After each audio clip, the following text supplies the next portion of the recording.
अस्सलाम वालेकुम हमारे पे हमारे भरा उम्मीद करना सारी कुछ मैं रहंदी मां इस टाइम अपने रगदान इलाके च हां ते अज चौधरी आज़द साहब इत्थै कोई मीडिया आह्ले बुलाए सन ते उन्हां नाल गुफ्तगू करने पे सन ते मैं चलो वीडियो बनाने ते नाले भैणां भरावां शेयर करने ते जेह्ड़े चैनल पर नमें लाजमी च सब्सक्राइब करो ते कमेंट बाक्स च दस्सो कि वीडियो की लगनी है ते जेह्ड़े हमारे भैणां भरा बीमार अल्लाह ताला उन्हें सेहत देन ते जेह्ड़े सेहत है अल्लाह ताला उन्हें होर सेहत देन। ठीक है हून अग्गें तक कुछ वीडियो है।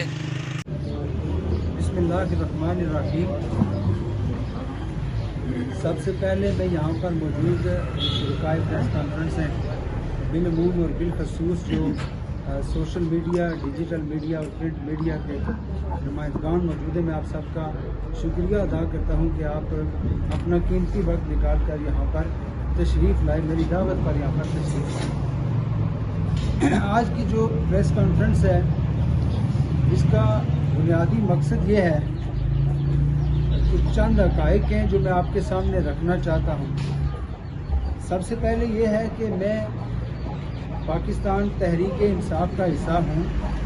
अल्हम्दुलिल्लाह मैं कायद पाकिस्तान जनाब इमरान खान साहब के साथ खड़ा हूँ और आज की ये जो प्रेस कॉन्फ्रेंस है ये बिलखसूस यहाँ पर जो हल्के की सियासत है इस हवाले से मैं चंद हक़ाइक़ जो है वो मंजर आम पे लाना चाहता हूँ।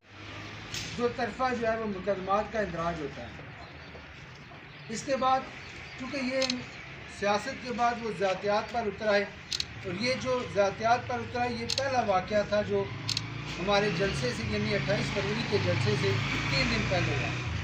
बात यहाँ पर नहीं ख़त्म हो जाती, कोर्ट ट्रायल चलता है और उस ट्रायल के दौरान मेरा छोटा भाई है बिलाल हैदर, सेशन कोर्ट से उसकी ज़मानत मुस्तरद हो जाती है और ज़मानत मुस्तरद होने के बाद 3 दिन पुलिस रिमांड में और उसके बाद फिर वो 7 या 8 दिन के लिए जुडिशल रिमांड में चला जाता है। आज की इस प्रेस कॉन्फ्रेंस में एक ख़ास जो एक हकीकत है उससे पर्दा उठाने जा रहा हूँ कि जेल में चौधरी यासीन और आमिर यासीन जेल सुपरटेंडेंट को फ़ोन करते हैं और उन्हें कहते हैं कि ये जो बिलाल हैदर है इसकी बैरक चेंज कर दें। उनकी कोशिश ये होती है वहाँ पे कि वहाँ पे जो जराइम पेशा अफराद हैं या इनके वो लोग जो एक पूरा टोला एक ग्रुप वहाँ पे मौजूद है वो जराइम पेशा जो पेशा वराना तौर पर जराइम करते हैं उनके साथ इसका तसादम करवाया जाए। अब इस कोशिश को बर वक्त हम एसपी साहब और डीसी साहब के मैं सामने रखता हूँ और मैं यहाँ पे खराज तहसीन पेश करता हूँ इंतज़ामिया कोटली को, बिलखसूस एसपी साहब को, डीसी साहब को। उन्होंने फौरी तौर पर इस बात का नोटिस लिया और जेल सुपरटेंडेंट से ये दरियाफ़त किया और फौरी तौर पर बिलाल हैदर को जो है वो वहाँ से किसी बैरक में नहीं शिफ्ट होने दिया बल्कि जहाँ पे वो बी क्लास में मौजूद थे वहीं पे उसको भेज दिया। अब ये जो इंतहाई छोटी और घिनौनी हरकत थी ये हमारे नज़दीक, या वो खुद को कहते हैं कि मैं एक बड़ा लीडर हूँ, मैं एक बड़ी सियासी जमात का सदर हूँ, और हालत ये है कि वो छोटे छोटे बच्चों के साथ आजकल, यानी मैं ये जिक्र कर रहा हूँ कि जब से हम पाकिस्तान तहरीक इंसाफ का हिस्सा बने हैं उनकी बौखलाहट का आलम यह है कि वो बाज़ारों से गुजरते हुए भी छोटे छोटे बच्चों से बहस करना शुरू कर देते हैं। वो अपने सियासी मुखालफिन जो हैं उनके दस्तों गिरबां हो जाते हैं। तो वो शख्स 35 साल अपने सियासी तजुर्बे के बाद भी इस कदर बौखलाहट का शिकार है कि वो चलते फिरते लोगों को गिरबान से पकड़ के गालम गलोच शुरू कर देता है। तो इसका मतलब यह है कि उसकी 35 साल सियासत के बाद अब उसके जवाल का आगाज़ हो गया, और जब जवाल का आगाज़ होता है तो इंसान इसी तरह की ओछी हरकतें करता है। अब हमने सियासत में भरपूर तौर पर कानून को फॉलो किया। इंतज़ामिया कोटली इस बात की गवाह है कि हमने कभी भी कानून अपने हाथ में नहीं लिया और ना ही इंशाल्लाह हम लेंगे। लेकिन दूसरी तरफ एक नीम पागल शख्स अगर इसी तरह से ओछी हरकतें करता रहेगा तो क्या हम खामोश होकर बैठ जाएंगे? हर शख्स को आज़ादी से जीने का हक़ है, हर शख्स अपनी इज़्ज़त नफ्स रखता है, और जब बात इज़्ज़त नफ्स पे आती है तो फिर यकीनन जवाब जो है वो ईंट का जवाब पत्थर से देना पड़ता है। तो मैं आज इस प्रेस कॉन्फ्रेंस की वसातत से एक तरफ इंतज़ामिया कोटली से भी गोश गुजार हूँ कि अगर आप इस तरह के लोगों को इस तरह की ओछी हरकतों से बाज नहीं रख सकते तो हमारे पास ये राइट मौजूद है कि हम जब चाहे जहाँ चाहे हम रोक लें। और मैं पहले भी कह चुका हूँ कि हमने कभी कानून को हाथ में नहीं लिया, ना ही लेंगे। लेकिन अगर उनकी तरफ से आइंदा से इस तरह की कोई हरकत की गई, जिस तरह वो पहले राजधानी में हमलावर हुए, आइंदा से अगर इस तरह की कोई उन्होंने छोटी हरकत करने की कोशिश की तो इसका उन्हें भरपूर खमियाजा भुगतना पड़ेगा। और मैं उनके लिए ये डायरेक्टली पैगाम भी भेजता हूँ कि क्या आप इस तरह की हरकत करने के बाद यहाँ किसी घर में आ सकते हैं आज़ादी के साथ, या हम आपको आने देंगे इस तरह आज़ादी के साथ? ये बिल्कुल भी नहीं होगा। और उनके लिए भी यही है कि उनकी सियासत जो है वो जो डूब रही है, जो ख़त्म हो रही है, तो शर पसंद नासिर जो उनके साथ मौजूद हैं वो भी उनके साथ मुखलस नहीं है। उन्हीं की वजह से उनकी सियासत जो है वो दिन ब दिन जो है वो ज़वाल की तरफ चल रही है। तो ये अब उनके पास है बात, फैसला उन्होंने करना है। ये फैसला उन्होंने करना है कि उन्होंने किस तरह की सियासत करनी है। अगर वो आदाब जो पार्लिमानी आदाब है जो 35 साल सियासत में वो नहीं सीख सके, अगर वो इसी तरह आदाब में रह कर सियासत करना चाहते हैं तो बिस्मिल्लाह करें, सियासत हम भी करेंगे। लेकिन अगर कहीं पे वो जातियात पे उतरेंगे तो फिर अब इसके बाद, आज के बाद उन्हें उसका मुंह तोड़ जवाब मिलेगा। और मेरा ख्याल है ये उनके लिए भी, चूँकि वो उम्र रसीदा हैं, तो उनके लिए भी ज़्यादा बेहतर है। वो कहते हैं ना कि एहतियात इलाज से बेहतर है। तो ये उनके लिए भी बड़ा अच्छा पैगाम है कि इस उम्र में इस तरह की हरकतें अगर करेंगे तो यकीनन फिर आप इलाज की तरफ जाएंगे। तो एहतियात करेंगे तो वो ज़्यादा बेहतर रहेगा उनके लिए। दूसरी बात, इस वक्त दोनों बाप बेटा MLA हैं और जो शाहनवाज यासीन है जो मेरे मुकाबले में डिस्ट्रिक्ट काउंसिल का इलेक्शन लड़े, वो दौंस धांधली बदमाशी के साथ इलेक्शन जीत गए, मैं हार गया। मैं आज भी पब्लिक में मौजूद हूँ और ये सारे लोग गवाह हैं कि मैं हर रोज़ किसी न किसी मसले पे जा रहा होता हूँ कोर्ट में। कभी मैं महकमा सेहत के पास जा रहा होता हूँ, कभी मैं महकमा तालीम के दफातर के चक्कर लगा रहा होता हूँ, कभी दीगर जो बरक़ियात के मसाइल हैं उनके वाले से बात कर रहा होता हूँ। वो लोग किधर हैं? ये पीपल्स पार्टी के लोगों के लिए भी सवाल है कि उनसे पूछे वो किधर हैं? क्या उन्होंने 5 साल के बाद सिर्फ वोट लेने के लिए आना होता है? और वोट लेने के बाद उनके 2 ही काम हैं, फातिहा ख्वानी और जनाजे। उनको किसी भी काम से कोई गर्ज नहीं है। तो अब ये आप सब लोगों के लिए भी ये पैगाम है, अपने उम्मीदवार चुने, उन्हीं को चुने जो आपके दरमियान में रहें।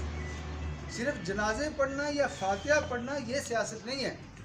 हमारे जो काम है, अगर मैं ये कर सकता हूँ, मैं हार के मैं दफातर के चक्कर लगा रहा हूँ और अल्हम्दुलिल्लाह मैंने काम किए हैं और मैं करूँगा, ये क्यों नहीं कर सकते? इन्होंने 35 साल में क्या किया?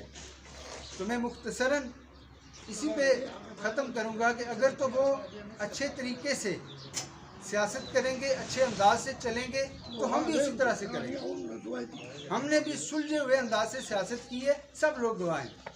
लेकिन कहीं पे भी अगर अब वो कोई ऐसी गिरी हुई हरकत करेंगे तो उसका उन्हें मुंह तोड़ जवाब देखना पड़ेगा। उन्हें गली मोहल्लों में हमारा सामना करना पड़ेगा और वो सामना उनके लिए आसान नहीं है और उनके लिए सियासत करना मुश्किल हो जाएगा।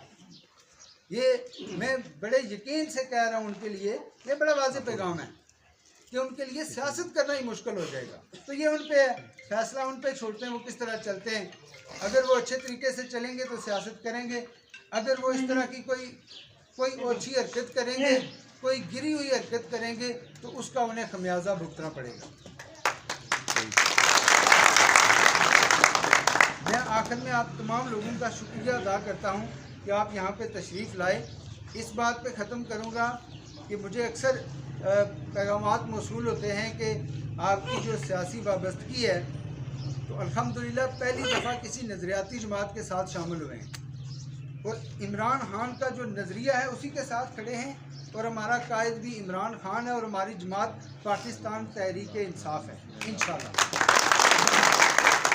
बात कर लें। अज़र भाई असां ये पाने चाहने कि असां तुसां नाल चिटान की तरह खड़े हैं, तुसां असां कदा भी असां तुसां नाल बैक न तुसां करने मिशन सुना रहे थे। करंट सिचुएशन है जो पार्टी ने आज़ाद कश्मीर तुसां होपलेस ना हो, होपफुल हो, बादल जाने वाले इंशाअल्लाह फिर रोशनी आई।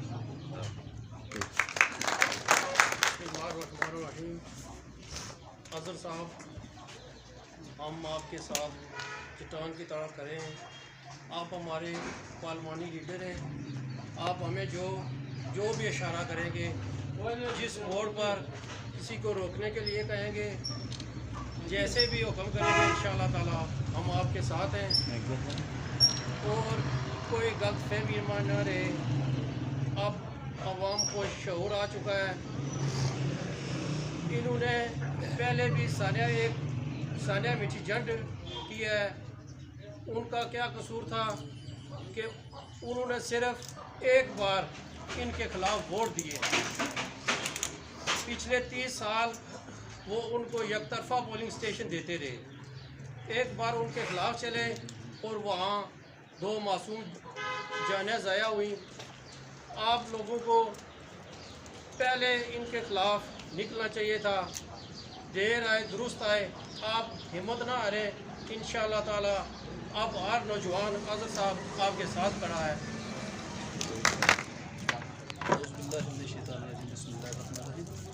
सबसे पहले मैं चौधरी आज़र साहब का ये मशहूर हूँ जिनने ये प्रोग्राम किया। इनका 5 में रवादारी की सियासत रहे तो अच्छा है। इस तरह के चौधरी साहब को अच्छे इस्तेमाल करें, ये इंतहाई समझे कि अफसोसनाक और हैरान चीज़ें हैं कि उनको 30 साल से ज़्यादा तजुर्बा उनका सियासत का। तो नए नौजवान जो आगे सियासत में आ रहे हैं उनको अपना किरदार अदा करने का मौका देना चाहिए। और उम्मीद है कि वो आने वाले मुस्तकबिल में जो फंड इस्तेमाल कर रहे हैं नहीं करेंगे और रवादारी की सियासत को परवान चढ़ने देंगे। बहुत शुक्रिया जनाब। मैं चौधरी साहब की अपील करना कि कोई भी ऐसा काम ना हो कर लगे जड़ा गलत साबित हुआ। लेकिन अगर कोई ये साधन ने कोशिश की ने तो माशाअल्लाह 80 जने ऐसा करने अपने हो। कोई इस गलत फहमी च न रहे कि राजधानी जो गैर कानूनी काम करी तो अस निकली जासा। ये वो गलत फहमी है और गलत फहमी का शिकार न है। कानून तू हटी तो कोई गल ना करने किसी सूरत भी, और नाजायज़ भी कदे ना करने अल्लाह तकना लगे। अगर कोई नाजायज़ कर सी तो फिर ये अच्छी नहीं है, राजधान है। और जटा ना गिराया महाजर तक जट की फर्क है। वो जी सियासत करना रहा ना कि काट खेलना रहा कि मैं यह करना रहा तो महाजर हाँ तो मैं जट हाँ तो फलां कुछ सब दुनिया की पता लगी गया वह कि काट इस्तेमाल होना रहा। ये कदे कबूल ना कर लगे इस किस्म की बेईमानी नहीं सियासत। ईमानदार लोग का और सच्चा काम करसा जड़ा कि अल्लाह भी राजी हो सी। गलत काम ने ना शौकियां तो ना कर देने। अगर इसने ना कोई काम किया तो इतों किसी सूरत अस निकलना देने गलत फहमी च ना रही सी।